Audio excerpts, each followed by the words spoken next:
जिसने दुनिया को शस्त्र नहीं शब्द दिए, उसका क्रोध सबसे आखिरी और सबसे विनाशकारी होता है। रुको, ये कहानी ताकत की नहीं, मर्यादा की है। ब्राह्मण, जिसे लोग सिर्फ पूजा पाठ से जोड़ देते हैं, पर इतिहास कुछ और कहता है। ब्राह्मण वो है जिसके पास तलवार नहीं होती, पर जिसके शब्द से साम्राज्य उठते और गिरते हैं। शक्ति का पहला रूप ज्ञान। वेद कहते हैं, ब्रह्म जानाति इति ब्राह्मणः, जो ब्रह्म को जानता है वही ब्राह्मण है। यही वो वर्ग है जिसने राजा नहीं बनाए, राजा बनने की योग्यता तय की। चाणक्य ने एक अनाथ बालक को सम्राट बना दिया।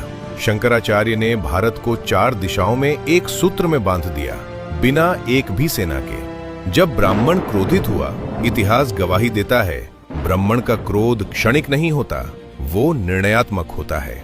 परशुराम, जिसने 21 बार क्षत्रियों को दंड दिया, न सत्ता के लिए न राज्य के लिए, धर्म की मर्यादा के लिए। ऋषि दधीची, जिसने क्रोध नहीं अपनी अस्थियां दान कर दी ताकि अधर्म रुके, और जब सीमा पार हुई तो वही ब्राह्मण रौद्र बना, क्योंकि ब्राह्मण लड़ता नहीं, वो संरचना बदल देता है।